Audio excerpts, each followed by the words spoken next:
Bo día a todos e a todas, eu son Lorena Sobradelo e falo en nome do Grupo Ecos, responsable do certame artístico Cousas, como mantedora do acto. Primeiro, benvidos e benvidas ao Félix Muriel e grazas a todos por asistir, sendo un día tan sinalado como o de hoxe, o de fin de curso, no que moitos dos centros se realizan actividades. Por iso, excusaron a súa presenza aquí unha das gañadoras e a súa profesora, ademais de 2 membros do xurado, pois, por obrigas profesionais non puidaron estar aquí. Así pois, agradecemos dobremente a vosa presenza aquí. Agora gustaríame que Clara, unha compañeira do noso grupo, viñera e dixese unhas palabras. Estamos moi orgullosas e orgullosos de que este proxecto que comezou a principios de ano puidera sair adiante e chegase a bo porto, cumprindo os prazos previstos, orgullosos de poder renderlle homenaxe a un dos autores máis importantes para a lingua e cultura e identidade galega, Castelao, orgullosos de darlle nova vida ás súas cousas. A idea do certame naceu para que as rapazas e rapaces de toda a Galiza desenvolveran a súa creatividade escribindo e debuxando á sombra de Castelao, coa colaboración indispensable das persoas docentes da lingua galega e literatura.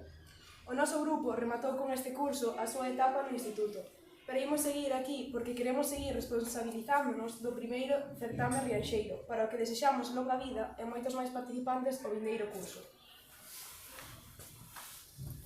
Agora gustaríame pasar a palabra ao director do Instituto, Ramón Veiga, do que tiven o noso apoio en todo momento. Bo día a todas e a todos, benvidas e benvidos a Rianxo. Para nós é un placer termos a todos aquí. Eu nunca me hubiera imaginado que íbamos a chegar a isto, porque desde sempre tuve o soño de organizar un certame como este, non? E é a primeira vez. O sea, nós o que esperamos desto é que medre e que co tempo cada vez teñamos máis participantes. Unha das cousas interesantes deste certame é que son eles os que organizan. Entón, o que me toca é darlles as gracias a eles, aos alumnos pola idea, darlles as gracias aos profesores que participan aquí por haberlo levado a cabo. Non foi fácil, porque todo isto leva tempo e a veces co tempo van a participar, non van a participar, non chegan traballos. A ver, é complicado e eles pasaron por momentos difíciles, supoño. Entón, unha vez chegamos aquí, o seu día de festa, pero hai todo un traballo e hai toda unha dedicación polo medio. E o que queremos desto é que vaya para adiante. Para nós é un orgullo que isto se desenvolva aquí e que isto siga ocurrindo no tempo. Gracias a todos e benvidos a Rianxo.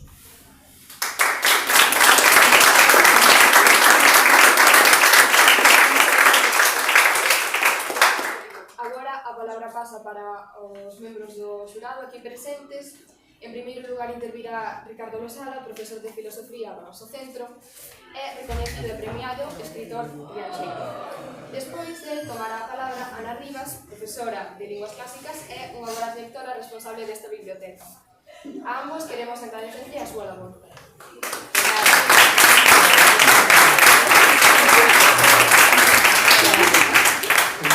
Como Ana le encanta romper o protocolo, pois creo que... Si, que nivel de primeira. Bo día.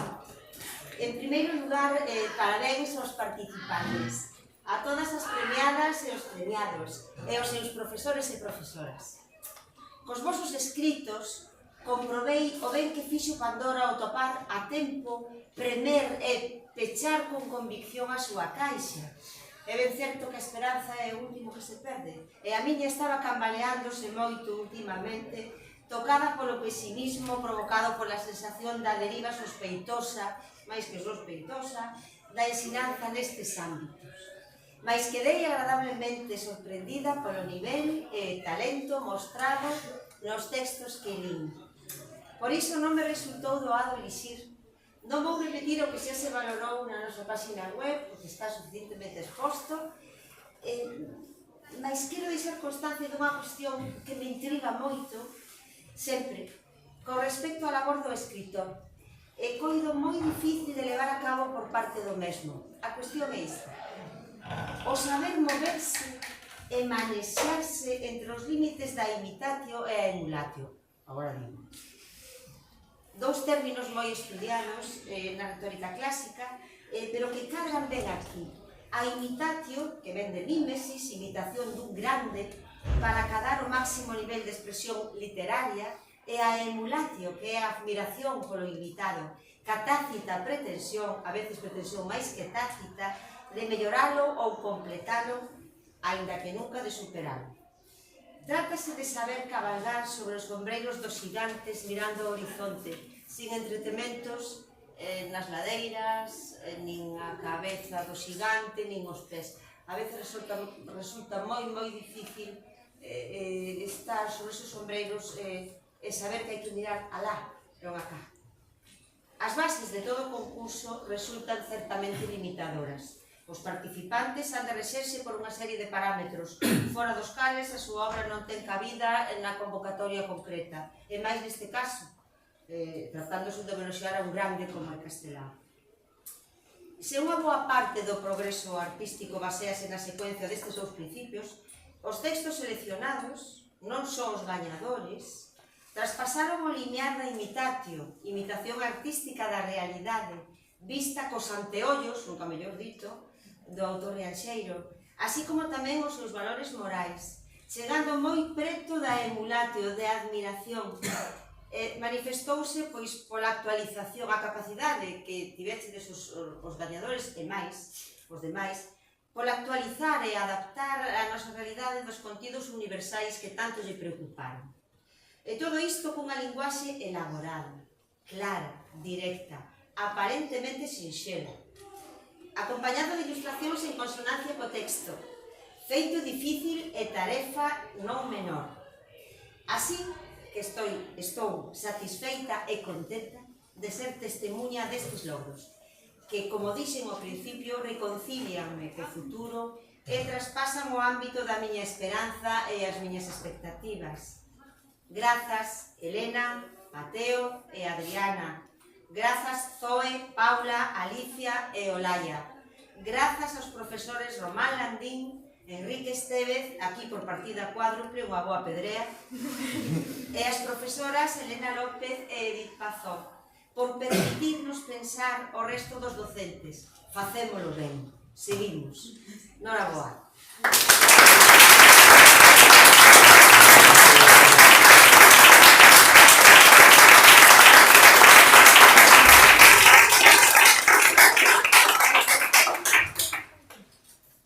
Bo día, grazas por estar todos aquí. Nun acto de máis tan entrañable, eu sempre falo, cando hai un acto cultural deste tipo, sempre falo da expresión inmensas minorías, que son os que sempre componemos os actos culturais, e esas inmensas minorías eu creo que son ao final as que moven o mundo, e ainda que estes actos, digamos, que poden parecer así actos que pasan desapercibidos ou que teñen unha importancia menor, eu creo que esa inmensa minoría, recalcando o termo inmensa, que é importante niso de minoría, pois danos un valor importante e creo que por eso quería agradecervos a todos a vosa presencia aquí. Pensaba facer agradecementos no mesmo sentido de felicitación. Para mí felicitación é un agradecemento, máis ainda nestes casos, e he pensado falar, agradecerles sobre todo aos premiados, xa falou Ana Rivadeles, agradecerles sobre todo, para mí fundamentais son os organizadores, que tiñan unha tarefa moi complicada. Un agradecemento tamén, evidentemente, a Castelao, que o último termo é o protagonista máis importante deste acto. E, por último, un agradecemento a todos os rianxeiros. Eran os 4 agradecementos que tiña previstos. Vou facer únicamente o agradecemento aos premiados, non no sentido que dixo Ana, evidentemente son premiados, a calidade do certame foi moi alta, pero, sobre todo, eu sou un profesor de filosofía e quero felicitalos por ter unha experiencia que eu chamo, porque en filosofía podemos chamar así como pre-postmoderna. Pre-postmoderna significa antigua, antiga, media, anacrónica, de alguma forma, non? E hoxe, pois, un neno de 14 anos, nativo digital, de 15 anos, de 16 anos, de 17 anos, teña unha experiencia de eso, pre-postmoderna, anacrónica, no sentido de facer unha experiencia como é a experiencia da escrita, unha experiencia lenta, unha experiencia concentrada, unha experiencia a longo prazo, unha experiencia silenciosa. Eu creo que, de alguma forma, xa que está aquí Ana, converteos nunha especie de mito, un sentido real do mito, non de algo que nos acompaña. E nese sentido, eu sigo pensando que estes actos son actos de esperanza, e por eso o que vou facer finalmente, en vez de agradecer, teño un problema que, como vou ler un texto, tomei unha decisión agora improvisada que creo que é o mellor que podo facer. En filosofía tamén decimos moito que todo dibuxa un círculo. Entón, como Sofía me dixo onte que lle gustara moito o texto, que o texto era moi axeitado para o certame, que lín a presentación deste certame hai, non sei, varios meses, e o texto teño aquí no móvil, pois o que vou a facer simplemente é ler este texto, porque xa que tan acaído, pois e moitos de vos, os protagonistas que vides de fora todavía non estes, pois probablemente quizáis iso máis apropiado. Entón o texto estaba feito para a presentación deste certame. Cando Sofía me contou o proxecto deste premio literario dedicado a Castelao, levei unha enorme alegría, tanto pola brillante iniciativa de facelo sobre unha das ideas máis orixinais que tivo, cousas como, sobre todo, pola alegría que ele mesmo levaría sabendo que os mozos e mozas da súa vila natal seguen recordando e seguen convencidos de que merece outra homenaxe máis. E digo outra homenaxe máis non no sentido en que algúns adoitan decir que tanto Castelao farta, senón no sentido en que tiven que escribir hai pouco un libro persoal, nun libro persoal que calquera agradecemento a Castelao sábeme a pouco. E deberíamos saber a pouco a todos os galegos e galegas. Castelao e Rosalía deberán ser dúas compañías inexcusables e algún día inconscientes das nosas vidas. Tamén por razóns persoais, no último ano volvín ler o Sempre en Galiza, o epistolario, toda a obra literaria, o diario de 1921 e a voluminosa biografía escrita por Miguel Anxo Seixas. E podemos decir que cada páxina que vin volveu ser para min unha sorpresa, unha conmoción, unha revelación. Como non temos moito tempo e non quero extenderme, escollerei 4 razóns para justificar o que estou dicindo, lidas de menor a menor importancia. Primeira, Castelao tivo un espírito renacentista en canto a dedicación e a dedicación cun enorme talento a diferentes modalidades artísticas e creativas. Mesmo inventou un xénero o de cousas absolutamente genial. En contra do que eu pensaba por prexuicios filosóficos da época, a vosa idade, Castelao é un escritor dun enorme talento. Un mérito que moi poucos narradores do mundo poden mostrar, pois é algo que en calquera obradoiro de escritura rexeitan. Escribiu cunha mensaxe política no sentido da palabra, moi explícita. Segunda, Castelao prestixou o humor. E prestixouno porque sabía que o humor descubre por onde coxean as cousas. E porque sabía que o humor é unha arma política e ideolóxica ineludible para unha alma verdadeiramente democrática. O humor que nace do pobo galego e que necesariamente debe volver ao pobo galego. Terceira, Castelao tivo un espírito político humanista e universalista que para que non se quedase nun idealismo de salón soubo converter nun compromiso concreto, razoable e sólido cos seres humanos, no seu caso os galegos e as galegas que os rodeaban, sobre todo, pero non só, cos perdedores da historia.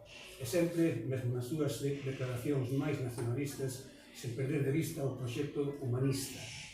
Se quitan da miña obra e da miña vida o que ten de galego e de humano, fartouse de decir e de facer non queda nada. Cuarta, en canto á coherencia ética dos seus principios e da súa vida, Castelao é unha figura á altura de personaxes tan coñecidos a nivel mundial como Gandhi ou Nelson Mandela. Non creades que é unha exageración.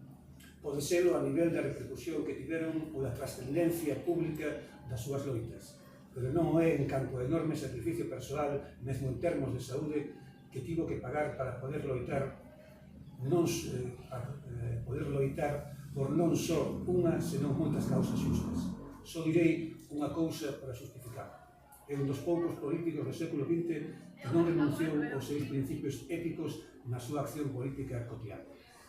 Si, calquera agradecemento a Castelao sabe a pouco, menos por este concurso que os mozos e mozas de Félix Muriel e algunha discreta profesora estades facendo hoxe público.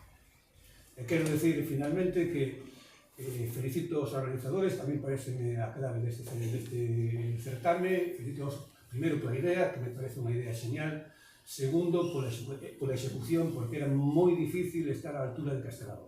Onte, cando saía da sala de profesores, e vi o cartel que anunciaba este acto, quedei absolutamente rayado, non tiña ninguna dúbida de que os organizadores e a coordinadora iban a facer un acto tan intenso, tan ben organizado, tan riguroso, con tanto cariño, con tanta devoción como é este, e así o vivín ao longo de todo o certame, e por iso creo que, independentemente e con permiso dos premiados, o máximo aplauso debería ser para os organizadores deste acto. Moitas gracias.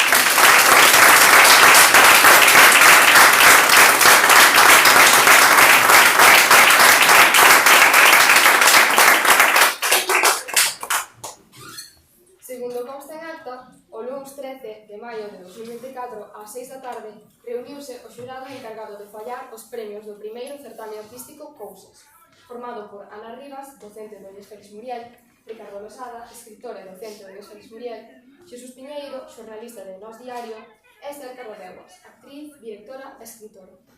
Despois da lectura dos 68 traballos presentados, resultaron finalistas 30. E, tras as boas deliberacións, o xurado acordou outorgar os seguintes premios. Comezamos primeiro polo Accessit número 4, con diploma para Alicia Cores Padín, alumna de 15 anos do IES Ramón Cabanillas de Cambados. Pola súa creación artística, Somos Paisaxe. A docente responsable da súa presentación foi Alice Pazón, a que agradecemos un montón a súa colaboración. E desculpen a súa ausencia con este vídeo.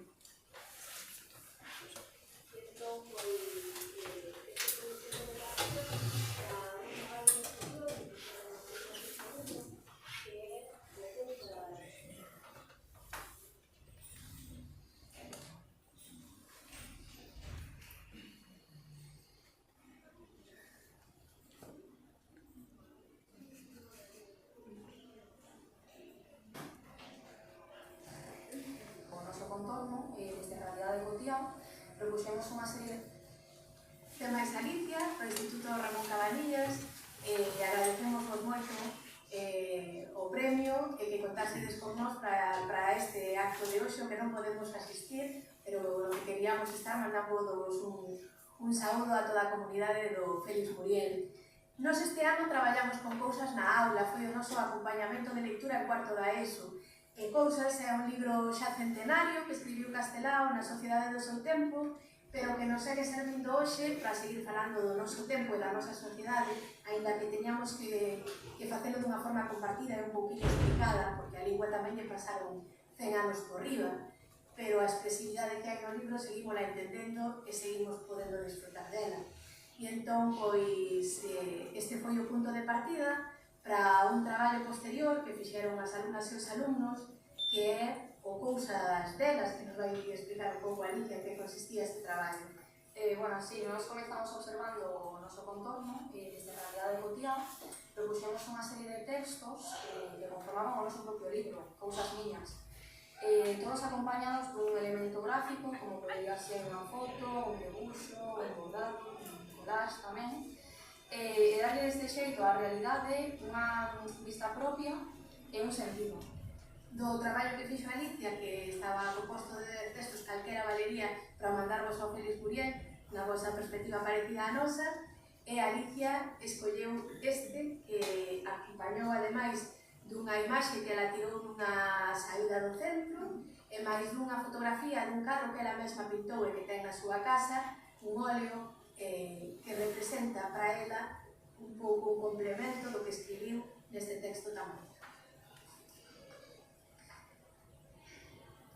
A crianza da aldea, nunha vila mariñeira, adoita ser estorbada polo milleiro de turistas que pasan pola aldea para visitar os seus lugares emblemáticos e plasmar os recordos xerados nunha fotografía. Quen nace e pasa aí a grande parte da súa vida non repara no valor patrimonial da súa vida, do seu fogar. Pero o máis triste é que non logra observar a beleza do ceo cando se estrella cada noite, a beleza das cores alaranxadas que desprende o sol durante o solpor, a beleza dunha erva que exporta, que medra, que busca enerxía luminosa para vivir, a beleza da melodía duns paxaros que migran ou duns paxaros que agarran no peirao do porto na espera dun novo barco no que acomodarse. Non aprecian o que teñen porque a monotonía os volve distantes da realidade, impedíndolles decatarse das cousas máis simples e representativas. A monotonía obriga-os a querer escapar daquele lugar ao que moitas persoas van por propia vontade. A monotonía está presente en nós, persoas desiguais que adoitan seguir o mesmo estilo de vida. Decato mentón de que son os paisaxes. A vida mariñeira é un lugar fermoso para moitos e un simple terreo para outros. Eu baño moito a través duns ollos que non se cansan de mirar, duns ollos que, na monotonía do meu corpo, a miña personalidade, aprecian cada día a simplicidade do meu complexo comportamento. Duns ollos que ainda gozan das estrelas do meu ceo, dos paxaros do meu bosque, do mar na miña praia, dos barcos do meu porto. Eu baño moito a través dos ollos dun turista que non espera atopar unha reiteración dunha persoa en mí, senón unha beleza única, unha persoa distinta. Unha paisaxe que nunca antes vira e que observa detalle a detalle, decatándose a cada mãe na María que hai unha noite de campo. na festa de Carnaval.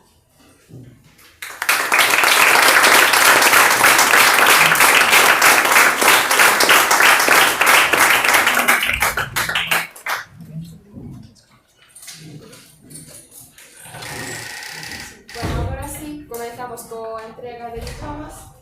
Comenzamos, se pode ser desfilado. Comenzamos co accessit número 4, con diploma para Olaia Pérez Eiroa, alumna de 17 anos do Politécnico de Vigo, pola súa creación artística Este é o mundo que fixo Deus. O docente responsable da súa presentación foi Enrique Salvador Esteve. Grazas. Comenzamos. Que lerán tamén o seu texto.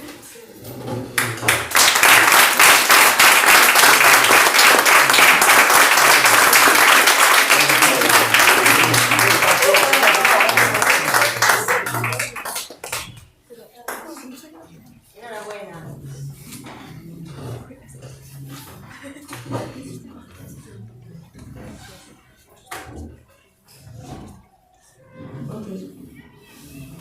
Despertei de novo no meu carto despois outra noite na que as sombras ian dun lado para outro, bailando na escuridade. Aquilo converterase no normal desde había moito tempo. Xa non lembraba a última vez que dormira con son dos grilos e do vento nocturno. Agora todas as noites estaban marcadas por un silencio sepulcral, como se o tempo parase. Iso cando non se escoitaban centos de miles de berros e risos na mitade da noite, aínda que non soase fora de casa, senón dentro. Ás veces penso que soan dentro da miña testa. Seguro que sí. Penso irónicamente mentres me levanto da cama. Frego os meus ollos e pouso o meu rosario sobre os meus ombros. Paso preto do espello, normalmente o ignoro, mas hoxe quedei mirando para el, ou parecerme ver a alguén camiñando detrás de min. Xerei para non atopar a ninguén e volví tras os meus pasos para fixarme no espello. Pero non vi nada. Negro. O espello era completamente negro, o negro máis escuro que vira xa máis. Xusto entón escoitei outro riso que viña dentro da miña cabeza, mais ignoreino como o fixera outras tantas veces. Confío en que Deus me libre deste mal. Baixei a cociña e preparei un café case tan negro como o do espello. Non quero subir, non quero saber que vou atopar. Apreto o rosario coas dúas mans mentres pecho os ollos. Dirixime cara a igrexa baixo o manto da noite. Ainda non amencera, e canto máis avanzaba máis feía a rúa. Intuín que sería o cheiro da ría, pero cando reparei nos extremos da estrada, vi todos os corpos mutilados e ensangrentados que marcaban o camiño cara a igrexa, que repousaba sobre o punto máis alto da aldea. Canto máis preto estaba dela, máis cadáveres habían e peor fedían. Despois de avanzar un cacho máis, distinguí un símbolo da porta da igrexa. Era o símbolo do demo, trazado con negro e caldo escuro, todo o meu espello. Entón comezou a soar ese riso de novo, pero esta vez era máis alto e case ensordecedor. Foi entón cando comprendín que ese non era un riso calquera, senón o do mesmísimo demo. Mofábase e non parábase de se mofar. Pensei que se mofaba de min, pero non era só de min, senón de todo e de todos. Mais sobre todo mofábase de Deus e da súa creación. Sentín calor, a igrexa estaba a arder e o do lume saían as criaturas aos recunchos máis fondos do inferno. Caí sobre os meus xeonllos e suxetei con forza o meu rosario, pero a madeira deste converterase en espiñas que perforaban os meus dedos mentres eu recitaba as oracións sagradas. Entre as chamas, o sangre dos cadáveres, o demo ría cada vez máis forte, eu non pude evitar rir con el, mentres dúas gárgolas ardentes caían dos meus ollos e esbalaban por o meu rostro. Entre mentes, o demo feliz e contento, dicía entre risos, e este é o mundo que fixo Deus.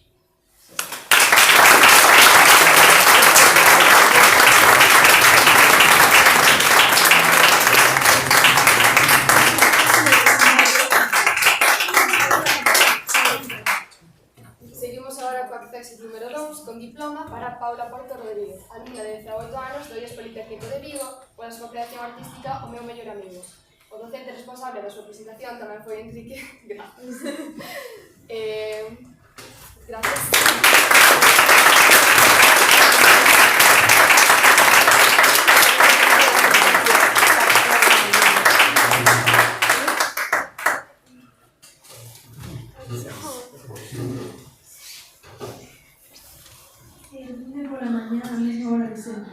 A miña muller estaba sentada na mesa cando sentiu a miña presencia. Hoxe era un día especial, xa que vería o meu mellor amigo, que estivera no servicio militar e acababa de volver a casa. Quedamos na cafetería onde adoitábamos ir na nosa mocidade.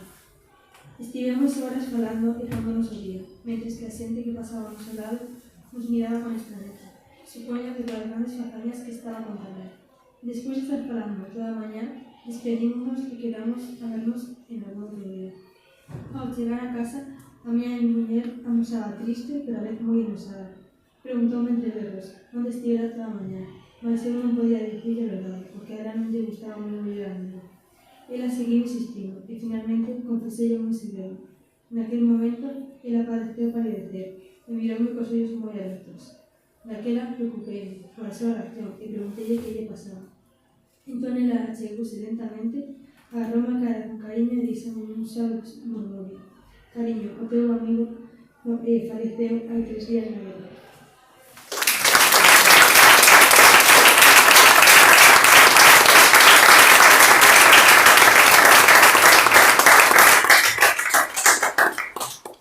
Proseguimos coa CESID número 1 con diploma para Zoe Fernández Piñeiro, alumna de 13 anos do IES de Milladoiro, pola súa creación artística Cousas. A docente responsable da súa presentación foi Elena López Macía. Grazas a ela.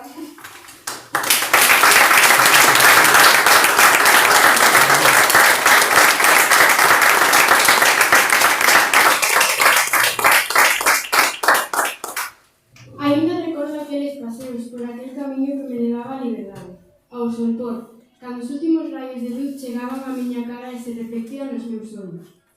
Os pasos lentos, case rítmicos das miñas pernas, deixaban a Hermes magullado. A miña vista apreciaba unha paisaxe, para min, fantasiosa. Observábanse montañas e montañas. Aquilo non parecía ter fin.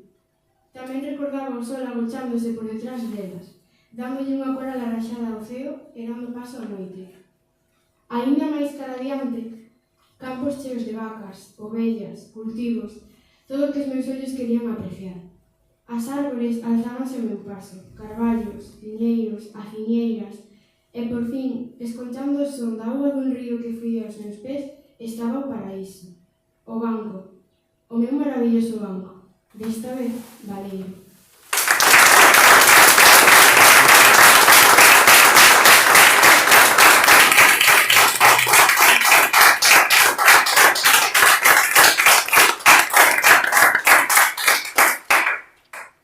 Continuamos agora co terceiro premio de 100 euros e diploma para Adriana Padín González, alumna de 18 anos do IES Politécnico de Vigo, pola súa creación artística Vaguas Sagradas. Donde o xurado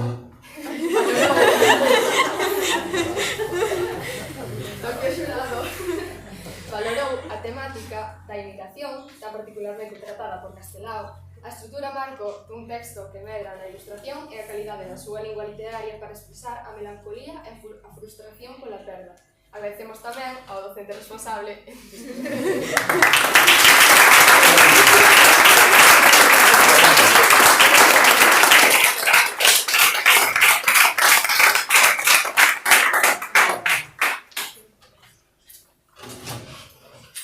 Tivo que marchar. Abóate nos ollos as vaguas salgadas do mar da costa. Tivo que fuxir dos días de fame e as noites de soños nunha terra máis xusta. E foise a solpor. Marchou un lugar inhóspito, de monstruosas fábricas e idioma lleo. Con ela levou un ramallo de margaridas na man, 2 bicos da súa irmá na meixela, e 3 fotos no peito de paisaxes de vento acariñador e choiva miúda. Tivo que sorrir, malia aura de medo que emanaba da súa alma. Foi forzada a silenciar o seu idioma de cor verde como as follas das sobreiras e a cambiálo por unha linguaxe enigmática e gris. Neste novo lugar, tentou plantar as raíces da súa terra orixinal, mas non medraban do mesmo xeito. Sen brisa mariñeira, sen pingas de poalla, aquelas raíces, un día frondosas e vivaces, non prenderon igual e foron medrando tristeiras e moriñentas. Mais, aínda que as súas raíces penetraron aquela terra seca e estéril por moito tempo, aqueles ollos da cor da mar endexamais esqueceron a chuvia miúda, o vento acariñador ou as palabras da cor verde das sobreiras que a rolaran desde o berce, e que ela non quería, mais tivo que marchar.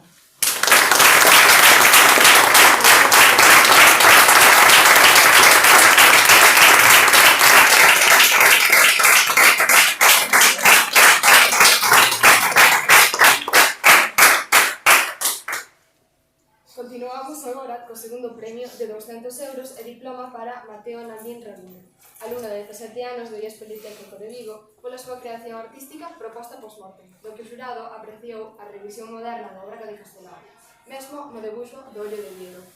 O xurado tamén valorou que lograse ollar a realidade como ollaría hoxe o autor Rianxele. Grazas outra vez, e por cuarta, e última, a Enrique.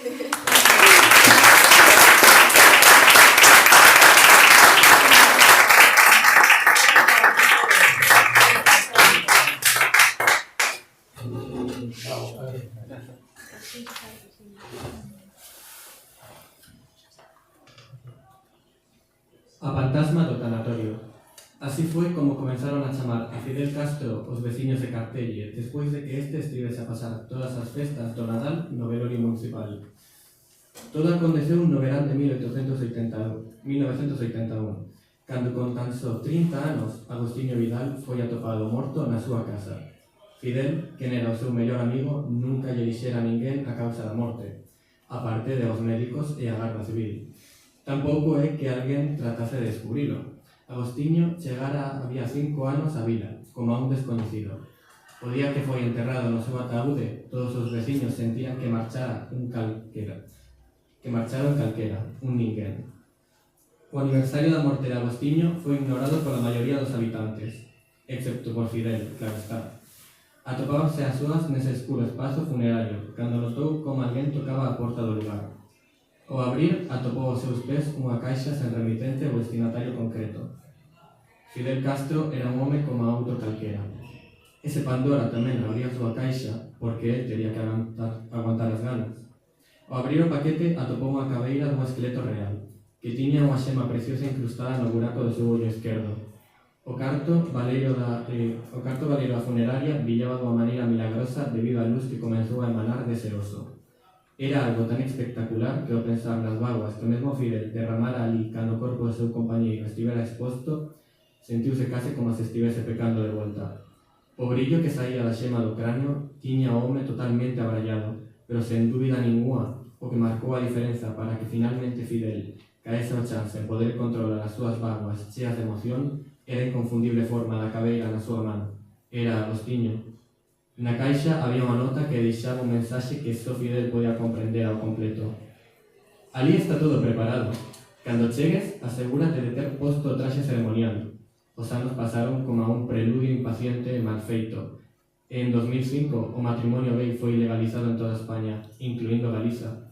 Un ano despois dese acontecemento, Fidel morreu vestido de etiqueta na súa cama, coa maior tranquilidade e o máis grande sorriso xa máis visto no seu rostro. Grazas.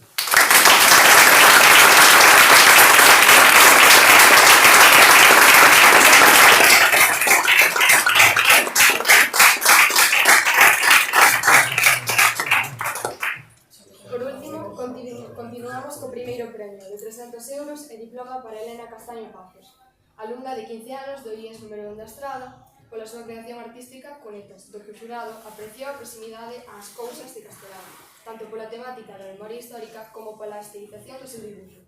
Ademais, o xurado valorou a súa brevidade como perfume condensado nun frasco. O docente responsable da súa presentación foi Román Dalgrandín, que despois subirá con ela a falar.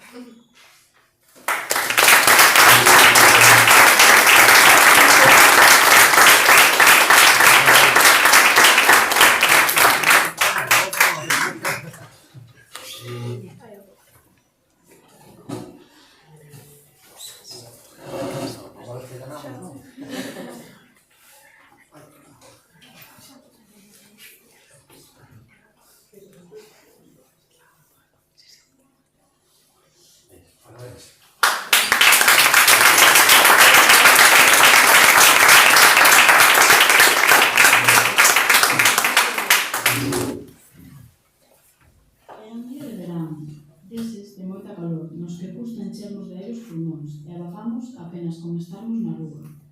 Sentados no bar de Silvia, coa suor quente do calizo apegada á pel, o meu amigo Antonio e máis eu estábamos a falar, cando el de súpeto dixo: estes políticos de hoxe en día, meu avó ten contado que todo ia moito mellor con Franco. Ti podías estar borracho ou descansando nunha cuneta, cos petos cheos de ouro e ninguén xo roubaba. O que non sabía é que debaixo de seu avó seguramente estaría o meu.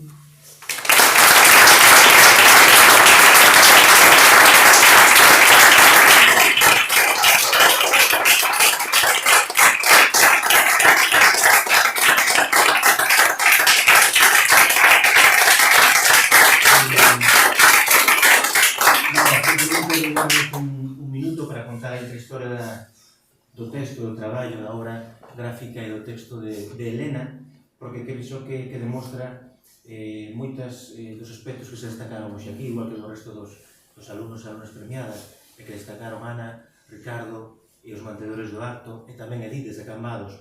E é que a mocidade, a pesar de moitas veces o que se di, sí que ten os pés na terra e conecta co que está a pasar no mundo. Esta historia naceu, parece ser, porque eu non estaba nas aulas de galego, porque aquel mes de outubro estaba nunha estadía no exterior, pero nas aulas de galego xurdiu un debate sobre memoria histórica.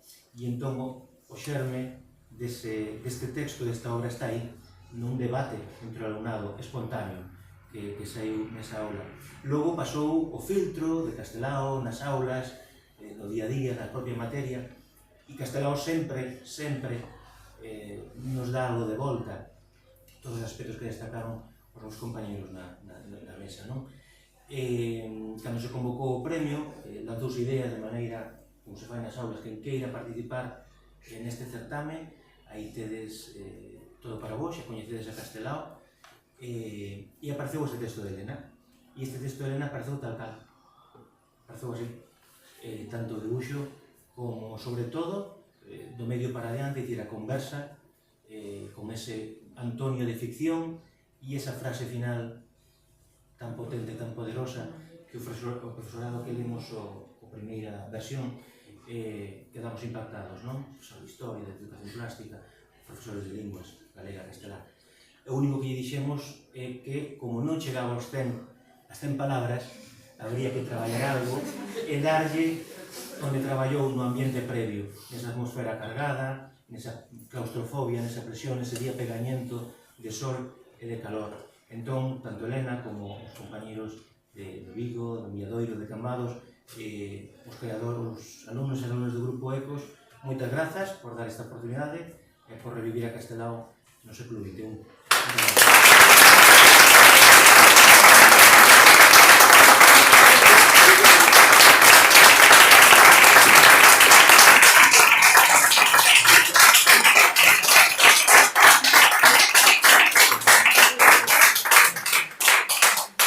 Antes de rematar, gustaría facer un anuncio en nombre de todo o Grupo Ecos de que os textos, tanto desta edición como da edición que ven, serán publicados, non sabemos ainda onde, pero serán publicados porque moitos teñen moita carga de opinión, entón eso gustounos que saliran ao mundo. Chegamos ao final do acto, agora sí, reitero as grazas pola vosa presenza e non quero despedir o acto antes dos pinchos en interpretar o himno extraoficial de Galiza, que é a nosa rianxeira. Así que todos a cantar.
Agora sí podemos acudir na cafetería aos esperados pinchos. Normalización. Fotos. É verdade, fotos. Bueno, xa acabou.